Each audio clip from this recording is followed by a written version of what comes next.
Hello, and welcome to Mint and Burn, the academic analysis of blockchain and other technologies in the decentralized digital economy.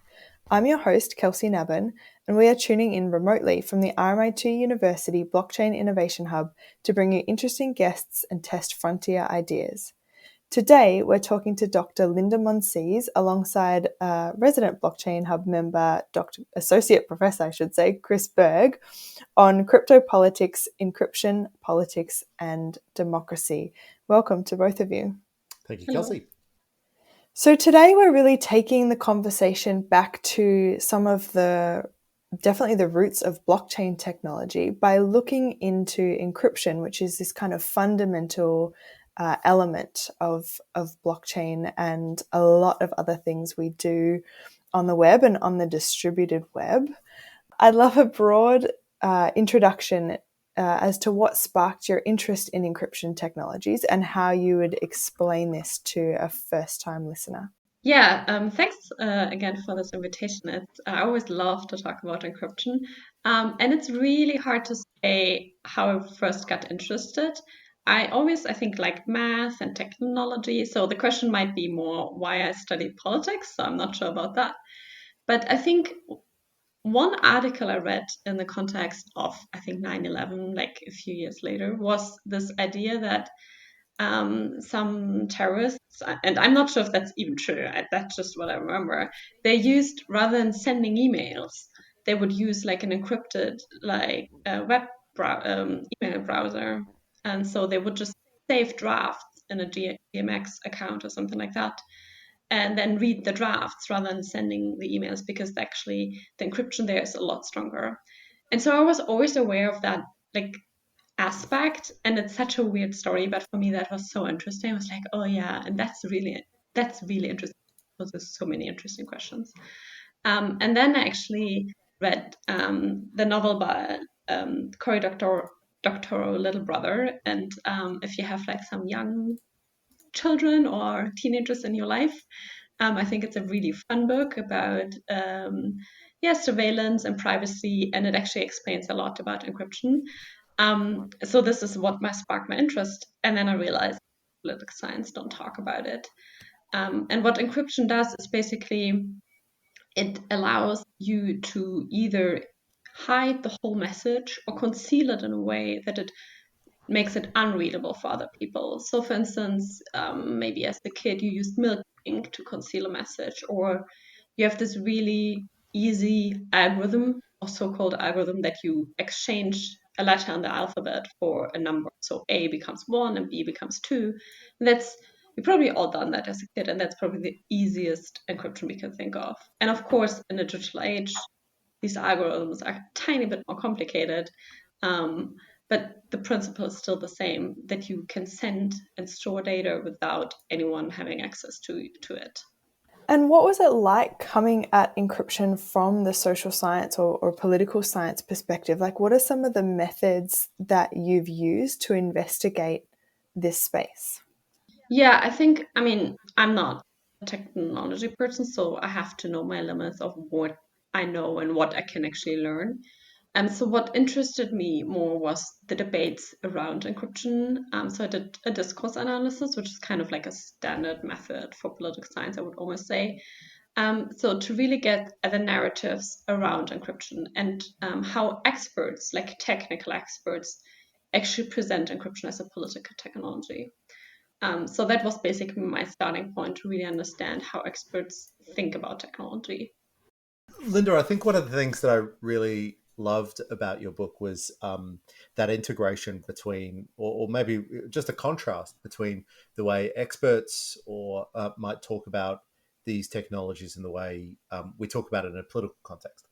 And I think the comparison you made is that there's a political idea of what encryption does on the one hand, and there's a sort of technocratic vision of what encryption could do, or it could make an apolitical or non-political space.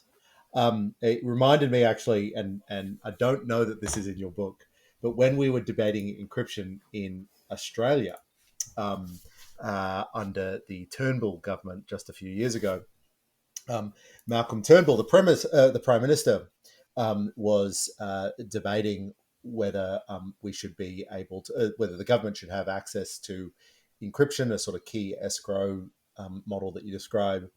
And he pointed out, well, the laws of Australia prevail in Australia.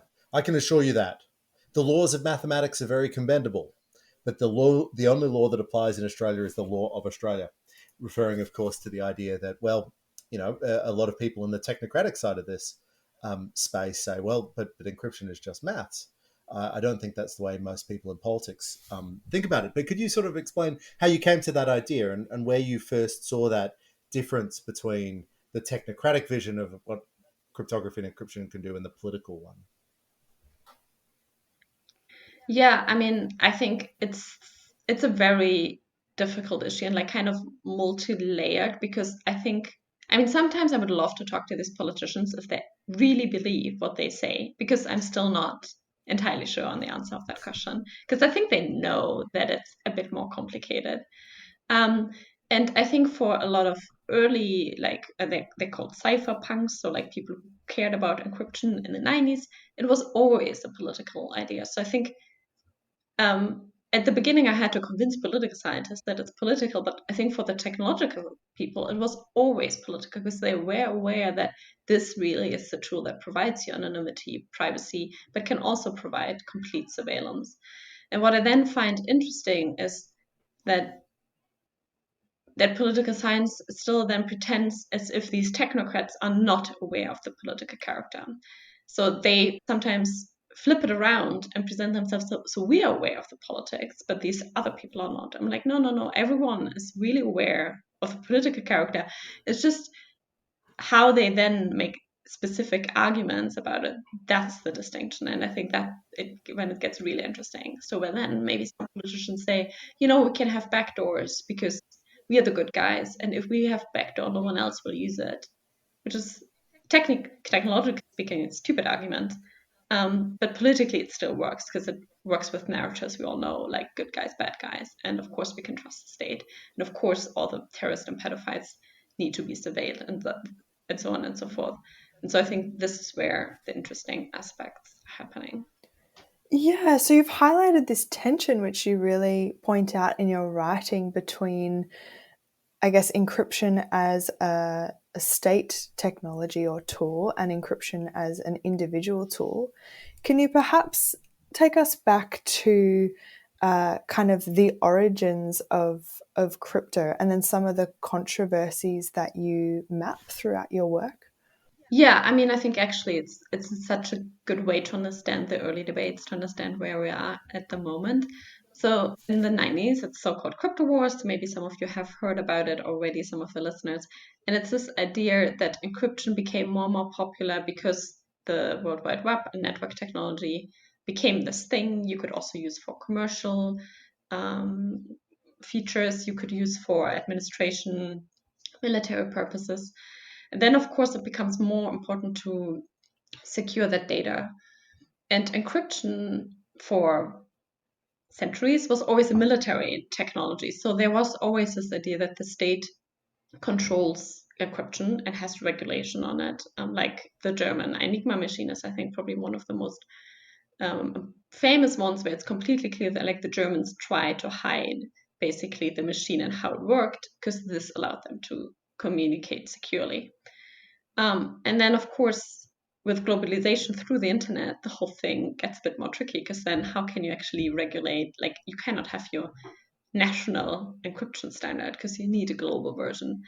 And this is where it all went down basically. Because, of course, people like Phil Zimmerman, like one of the early main figures in this whole thing, to cut the story a bit short, but basically he uploaded an encryption algorithm, encryption work on the internet, and of course then it's global, right? So he didn't really export it, but well, then it was a global thing. And so in these 90s, there were a lot of debates if that should be allowed, and because in my assessment, I think because of commercial actors such as eBay that were big at that time, who really needed this global encryption standard, who needed strong encryption, and because of pressure of civil liberties organization like the ACLU and so on, this regulation became less and less strong in the US and as a result kind of in the world. And the state then tried, okay, we can't really regulate the export, but maybe we can have our own backdoors. And this is the debate which continues basically since the 90s in different versions. Like this idea that the state should have like one access to like maybe your Facebook messages, your WhatsApp chat, or whatever you have, to then, in case of like, usually the example is terrorism and pedophiles, should access this communication. There are different versions of that in the 90s. I think that's something Chris already pointed out, this idea of escrow systems. So basically a way where how the state can retrieve these the keys for encryption and then have the ultimate access. And so in the 90s, it was such a political debate, mainly in the US. And it kind of died down. 9/11 came, so they were all like, that was just a whole different debate. And today I think we can see similar debates about state access, but with a much bigger focus on like Facebook and Apple and all these big companies. But the political character is still there and it's still very visible.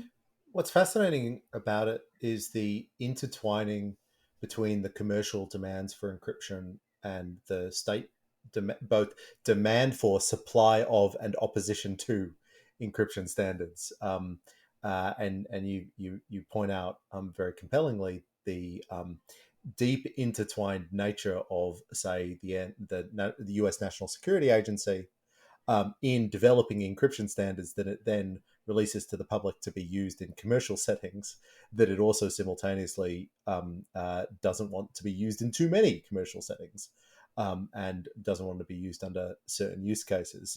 So there's this idea, I think, in many encryption circles that there's the private sector or the individual versus the state, but they seem so deeply intertwined just on the production and consumption of encryption. Yeah, I mean, I really think that this idea of like we have private companies, individuals, and the state, that division really, it works only so much in the debates on encryption because it's also intertwined and and you cannot have secure communication for one and not the other. Yeah. Where do you see the debate traveling from here? It strikes me that we're now the better part of a decade, if not more, down since the resurgence of the encryption debate in, say, 2005, 2006 or so. There seems to be, or it strikes me that there seems to be a stalemate of some description, that every generation of attorney general and national security advisor declares that they want to crack down on end-to-end encryption, but the technology just keeps being adopted and developed with very little capacity for the state to push back. Is that a fair assessment, or am I wildly optimistic? Yeah, I don't, yeah, I mean, I think there's some kind of stalemate in the sense of that we've heard all arguments. Like, I think I'm not sure if there are really much new arguments, and we've been through that now 2 or 3 times. This is why I'm sometimes wondering if the politicians, what they really believe, or if that's just a campaign slogan. That's why I really want to know here. But I think the new version is this idea that the big tech companies like Apple and Facebook, they have a responsibility. And I think after Edward Snowden, it was all this, they tried to whitewash maybe themselves and be like, oh, but we never cooperate with the state. And a lot of, I think, encryption these companies implemented a lot to get users back, right? To have this new idea of trust. And I think now we can maybe see some new ideas of like they're responsible for like, giving the user the possibility for end-to-end encryption. So maybe this is like a new idea that's coming there, and especially I think the EU tries to hold, like not only in encryption but also in other areas, to hold these companies more responsible. But I think also that it's important to keep in mind that while in the 90s maybe the US debate was very central, um, for instance, in China and India, there's still strong regulations on encryption, and like you cannot have very strong, like you have to basically apply if you want to use strong encryption. And in non-democratic regimes, the question of like securing your messages is like really a way more important question than in Germany, to be honest. Like for me, it might be nice if I wanted privacy, but it's probably not a question for me of life and death. But in other regions of the world, it is. So I think it's also really important to keep in mind that it's a global issue, and because all actors at the moment use digital technology, it's a question that's relevant for all. And I think there's some good initiative bring encryption and like secure technology and also the knowledge how to use it to the global south. And I think that's super important. Wow, you've expressed some extremely pertinent issues and really clarified, I guess, why this area is important. I think by way of taking stock for those listening, so what we're talking about is mathematical algorithms that allow communication to be hidden, revealed, or shared to a particular party and not others. And you've really talked about the origins in sort of national security and sort of military and defense settings, and then the making access to that public through sort of PGP. You mentioned Phil Zimmermann, but that pretty good privacy, which was what a lot of those cypherpunk type characters talked about through the 90s, and what the crypto wars were about was around who gets to have access to these algorithms to conceal and reveal messages as they please. Chris asked about the debate today and where it's going. I'm wondering what your opinions are on how COVID-19 has also influenced this debate. Oh, that's interesting. I mean, what I found interesting is like, I mean, not about encryption per se. I've never like, but about privacy. I think it's interesting where all these people out of a sudden had a lot of privacy concerns. Like in Germany, for a while, we had to like, when we went to a restaurant, like put down our name and address, and people were outraged about it. Where I was like, well, you give your address to Uber and all the other things. So I found that interesting, but it also showed me, okay, when it comes to privacy, we need more dialogue about like pros and cons in certain circumstances. So yeah, that I thought that struck me as very interesting. That I was like, okay, so now with like the restaurant question, if you leave your address there, that's the privacy debate we have at the moment. And also with the Corona app, I think there were also a lot of privacy debates, which I found sometimes I was like, okay, maybe that's not even the question we should debate at the moment. I mean, not because it's not always important, but I think sometimes I think arguments about privacy were made that not really apply to that application at all. So that struck me as interesting. Um, but yeah, I mean, I have the feeling at the moment, as with all crises, it's usually used in a way to empower the state. I mean, just based on past experience. So I don't think it's good, like good in quotation marks, for the fight of privacy, um, to have these global crises. But I'm not sure if it has direct impact on encryption debates. Let me think about it. Maybe I'll come back. It strikes me that I mean, it is a massive digitization of parts of the economy that were not necessarily that digitized. So if you send the entire white collar population home and tell them to do all their work by video conferencing, just so much more becomes digital in a way that it hadn't before. And one parallel might be to, I think one of the interesting things about the development of the latest rounds of the encryption wars is that the Snowden revelations were the spark for so much development of end-to-end encryption and private messaging services. And I wonder whether the COVID experience, as we discover how deeply intertwined our lives are, how digital is basically at the absolute center, will start that a second order conversation about how can we be more secure. In recent weeks, everybody's been moving from WhatsApp to Signal and Telegram precisely because of announcement that WhatsApp had made. I wonder whether that's just going to speed up and the frenzy is going to be faster again. Yeah. Yeah, that's true. I'm sorry. Yeah, that's true. I mean, when you asked me about COVID, I kind of completely blanked on that. Like, yeah, sure, there's the whole aspect of like digitization of work. Um, yeah, I mean, it's just my very subjective idea that people are aware that it's a problem, but then, and I speak here for myself as well, for teaching and so on. Like, you go to, I will not name the name, but the most convenient that always works and probably has the worst security because it works. And if I teach, I need 25 people with camera and microphone access, and I can't like shut down at 5 times. Um, so the convenience argument, I think, is such a prevailing one. And I mean, I'm not like, yeah, I'm part of that. I would never be like, don't do that. And it's actually interesting if you talk to like I talked to a lot of like activists that work on encryption, trying to teach other people about encryption. Even they say no, like PGP is too complicated. So PGP, for those of you who don't know, like one part of it is you have a private key, and that private key you have to keep, and you have to keep it secure at all costs.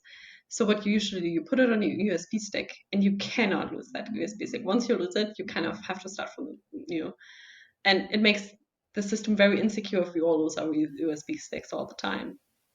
And even these hackers are like, yeah, I don't use PGP. I always lose my USB sticks. No way. So I think the convenience argument is a big one.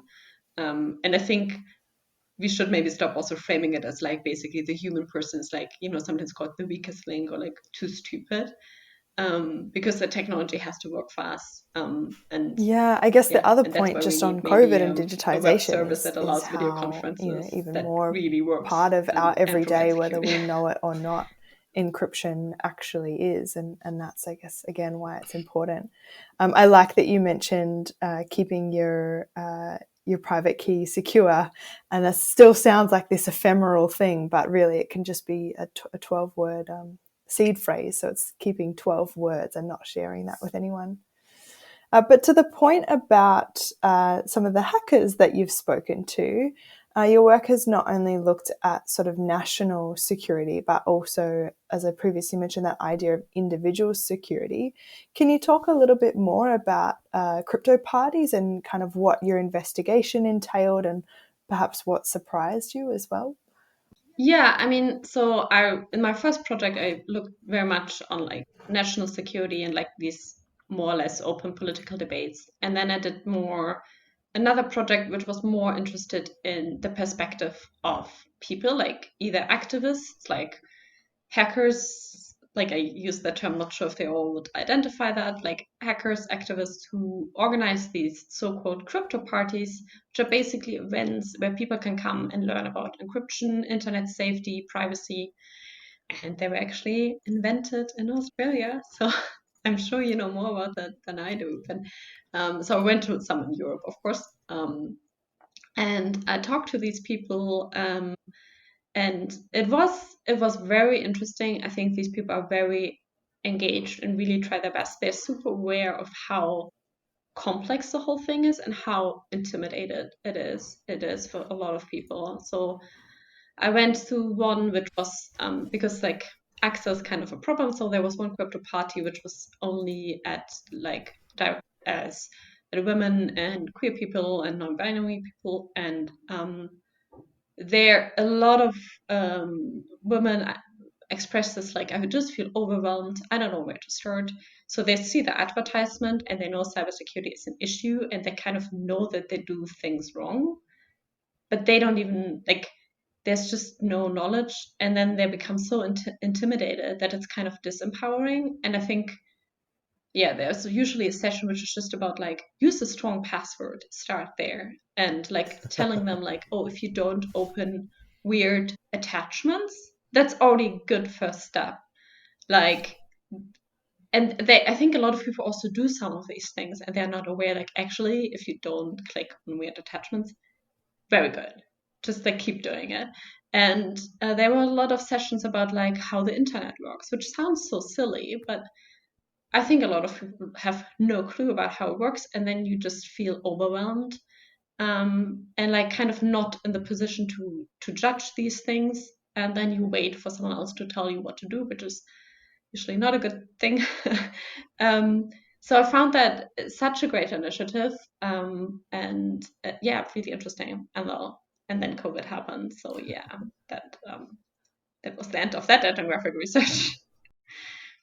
Well, no more parties, but more online.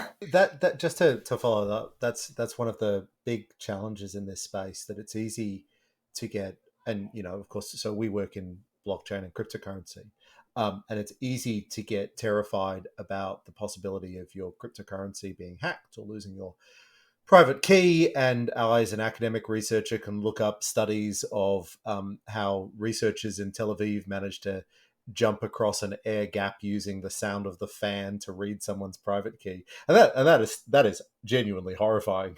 But it's not really relevant to most of us in most of our circumstances, and I'm when I think about my personal privacy needs, when I think about the personal privacy needs of most people, um, it's not protecting yourself from the NSA. Maybe it's just protecting yourself from an employer.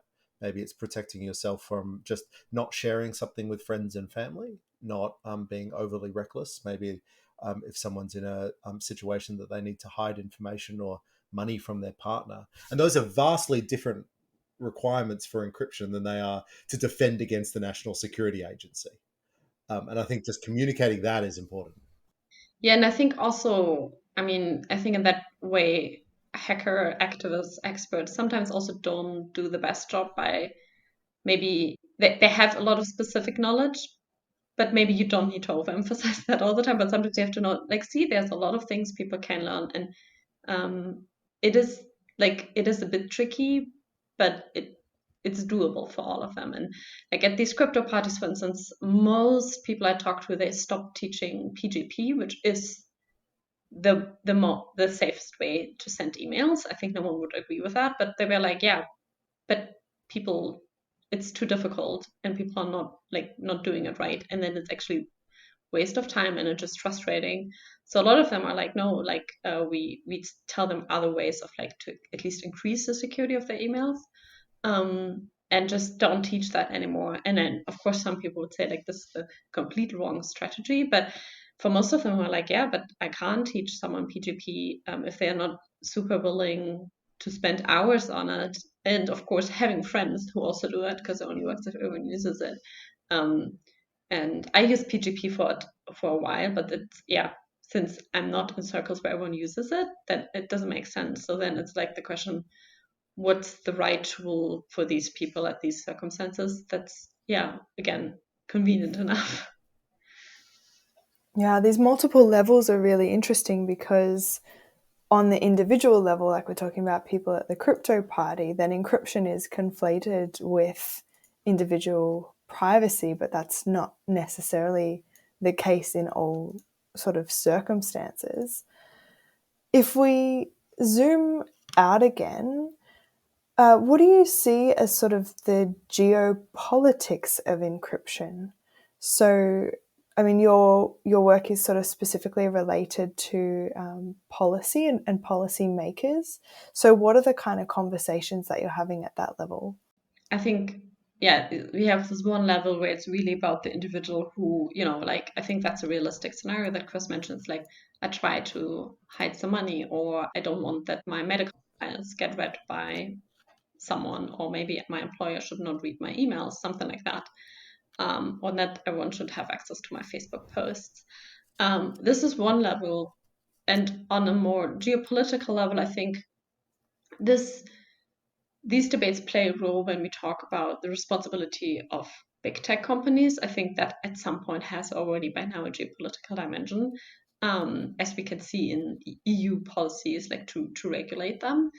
And of course, there's this other aspect of, I think, especially after Edward Snowden, the secret services and this idea that states like spy on each other, and like especially the European states were of course all outraged and super surprised that the NSA wants to spy on them, and so it has certainly a geopolitical dimension, but we can again see these same arguments. This idea we can have encryption that protects us from the NSA, or like that protects our MPs from international espionage, but it's still the same algorithms can then be used by law enforcement to track down some terrorists or something like that, and that's like technologically not possible. So I think even though it's on a different level, the arguments are still the same. This idea like we can have an encryption system that's safe for us but unsafe for others, which is just not possible. Yeah, so I think it's on a different level, but in a way, lots of similar arguments. That point has always killed me about this debate, particularly as it played out in Australia, but obviously around the world. The my argument or a contention that I might make is that one of the biggest, if not the biggest, security problem we have as a society, as a country, is cybersecurity problems. Cybersecurity is an enormous cost to the economy. It's an enormous burden on individuals and specific businesses. Whereas at the same and cutting down the ability for businesses and individuals to use encryption dramatically decreases their capacity to secure themselves in digital commerce. But at the same time, we're told that cracking down on encryption by the government is for our security. They're undermining probably our biggest security problem in order to pursue security, just because, and to your point, probably just out of ignorance, because they don't understand how large that problem is. It's incredibly frustrating. Anyway, I just wanted to share that. That's all. Yeah. I mean, I share the frustration. That's why I would always love to know if like who actually believes that argument. Because I mean, there's yeah. So I actually do.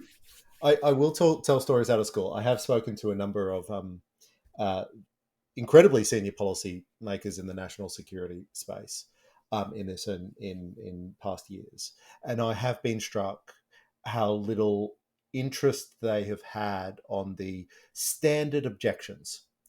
This was particularly in the context of you'd be familiar with European data retention policy, which we have in Australia as well, where you've got to keep it's 2 years, I think, of data about the websites you visit and all that sort of thing, and the IP addresses you communicate with. And it really struck me how little interest they had in the sort of standard, the standard objections, the obvious objections to these policies.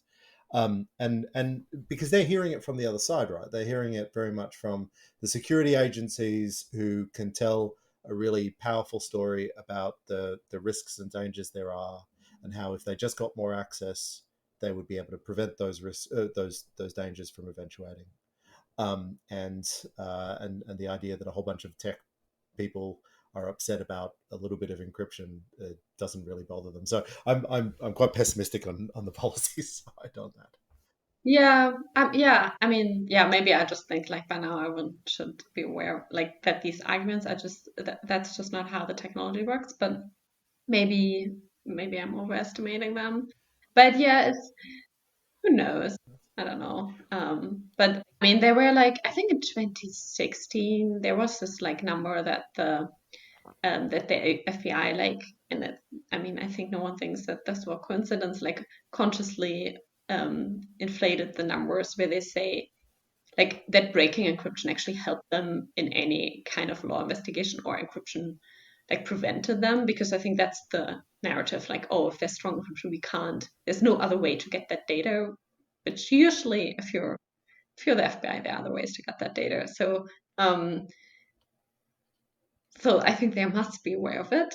But still, these arguments don't die, and they will probably not die for another decade or so.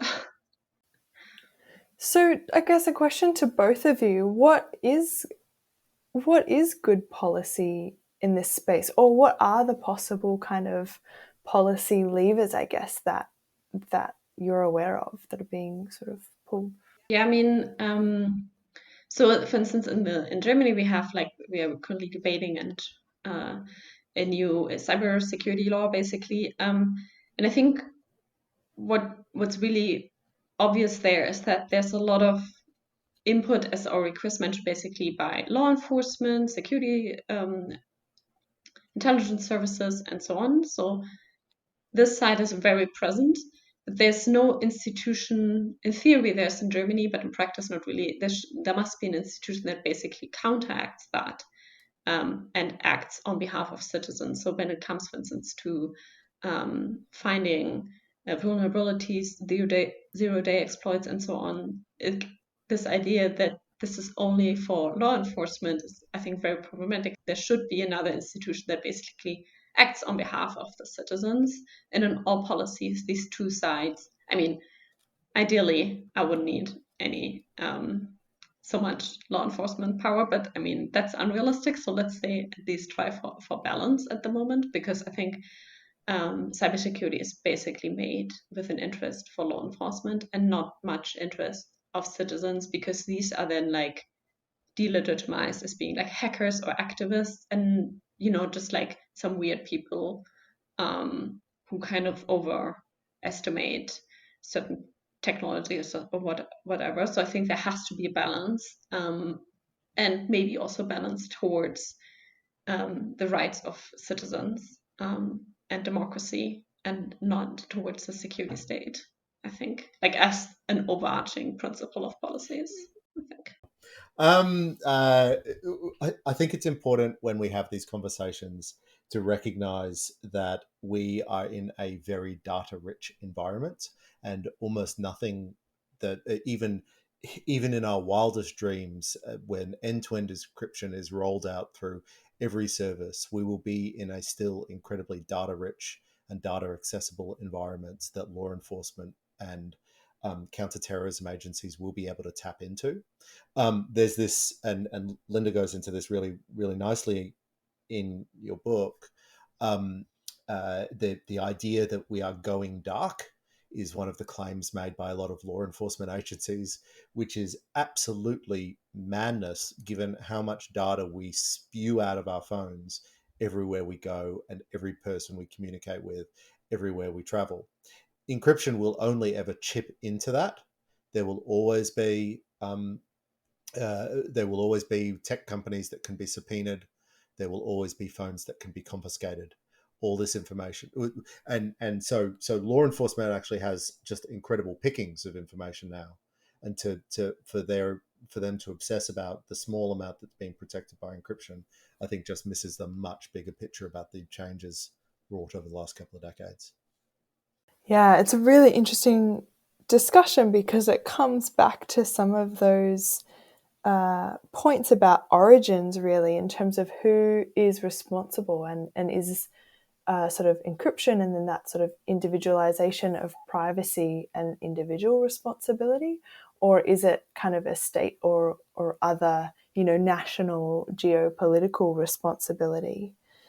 And I'm curious of your reflections, Linda, on were the cypherpunks, I guess, successful in some of their missions from what you've observed? I mean, I think they made a lot of like prediction or ideas about the future, and I think they were right in the sense of like how digital technologies really is part of our daily lives. I think maybe they wouldn't think about like Twitter or something like that, but I mean I think they got that right. And I mean, as I said before, the first debate in the 90s was kind of successful in that encryption is not as regulated as it was like 30 years ago. So in that way, they were successful. In other ways, maybe less, because I think overall, I think they might not care too much about people who might not be interested in technology. I think that's in their worldview. That's just not really a question of like what an average citizen would do. And I think that was kind of a problem for them, because I think they overestimated like how much people would get into that, and maybe they also just didn't care. And I think questions of like inequality in access, the global south, but even in other countries, like how, for instance, women feel still a different barrier to talk about technology and feel often less empowered. I think they didn't have a lot of sensitivities. So I think they were wrong, and I hope we can correct that soon-ish. Where do you see? Obviously, again, we study blockchain and cryptocurrency. How do you see these technological innovations, which I mean, from our desk, seem just overwhelming? How do they fit into the story of cryptography and encryption? Is this at their heart, or the fundamental infrastructure behind many of them, and most of them, is cryptography, which is being used not necessarily to keep things private, but just to keep things secure in public. How do you see? Do you see blockchain and crypto changing that environment, changing the politics of cryptography in any way?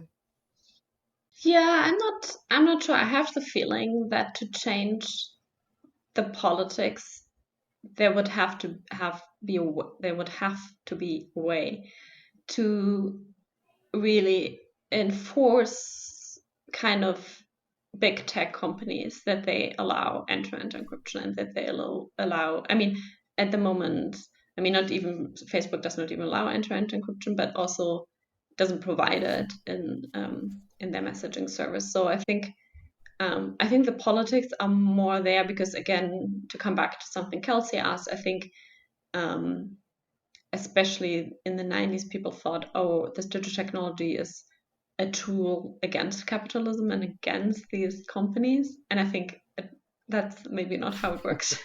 So I think the politics there are really in the role of these companies. And if we can find a way to like control them, regulate them better, and also demand certain things, and not just be like, oh, we lost the fight and we cannot encrypt and privacy is an illusion, but really be like, no, these companies have responsibility, and we can hold them accountable.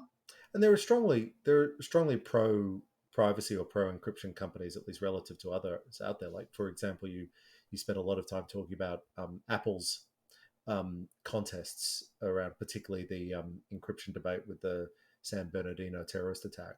So it's not like all companies are arrayed against this, or all companies in Nestle are in bed with the state. Mm. Yeah, I mean, I think it's true that companies are especially in favor of encryption if it allows them to have customers more and more, and like to sell that as a product. But like especially Google, I mean, it relies on unencrypted data that they can analyze, right? I mean, they scan your emails, and therefore it has to be unencrypted. So I think that's also, it's true that what I said before about like lumping all these companies together is probably not appropriate, because for some it's okay. Like for Apple, offering strong encryption is not such a big problem, whereas for Google, it's really part of their business model to have a lot of unencrypted data and access to it. Um, so yeah, probably yeah, one would have to distinguish between different companies and their interests and their business models. But the AIs will be well trained to the sound of our voice and all of the nuance.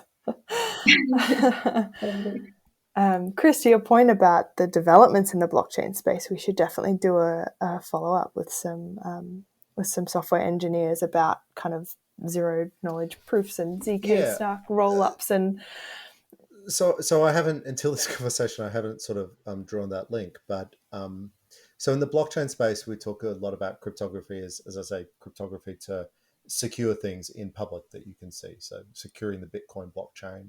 Yes, you protect your private key, but we also use cryptography to enforce mining algorithms and so forth. But in the environment that we're in, we've actually had a sort of mini backlash against what you could call an encryption style technology in the cryptocurrency space, which is privacy coins. So this is a class of cryptocurrencies that prevent you from viewing the full transaction history of the network, prevent outsiders from seeing where transactions are made and how much and so forth. So Zcash and Monero are the two main ones.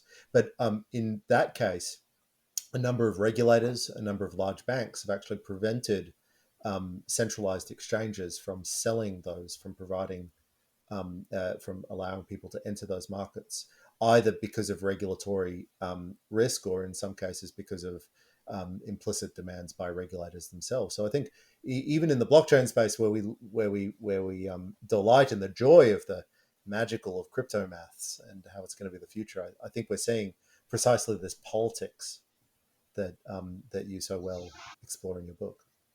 Yeah. Yes. Yeah. It's out definitely. Yeah. Not to mention the scaling of that to geopolitical levels with central bank digital currencies and all of those things. But Linda, coming back to your work, I'd love to know what else you're working on since your kind of initial book, and then some of the ethnographic forays that we've discussed. Yeah, I think as it all became clear, especially my last answers, I think, yeah, I'm really interested in the politics of these big tech companies because I think there's a lot to still also conceptualize of what their role for public and private life is. Because I think other ideas we have of them just, I mean, they're not normal private companies. But they're neither like public institutions. So I think there's a lot work to be done in terms of understanding what's going on there, like conceptualizing it, and really pointing out to what future questions could be. So yeah, I'm more and more interested in the politics of these big tech companies. Awesome. And where can people follow your work and find you? And I believe part of that is about a potential hard copy of your book that's coming out as well. Yeah, no, so there's a paperback copy coming out or just came out, which is more affordable than the hard one. And we can put a link for for an offer for I think 20% in the show notes maybe, and then if people want to buy it, they can buy it there. Otherwise, I'm kind of changing my jobs a lot, so best is to follow me on Twitter. My email address does usually change every half year. So Twitter at Linda Monsees. Awesome. Chris, did you have anything to add to this discussion? No, just I highly commend Linda's book. It was a great read and a surprisingly unexplored but incredibly important space in so much of the social science literature. Thank you so much to both Linda Monsees and Chris Berg. I've really enjoyed this conversation. And thank you to our guests for listening in to this episode of Mint and Burn. You can check out the show notes, including that discount, and there is only shameless plugs when it comes to academic publishing. And get in touch if you have ideas or feedback for the podcast on rmitblockchain.io.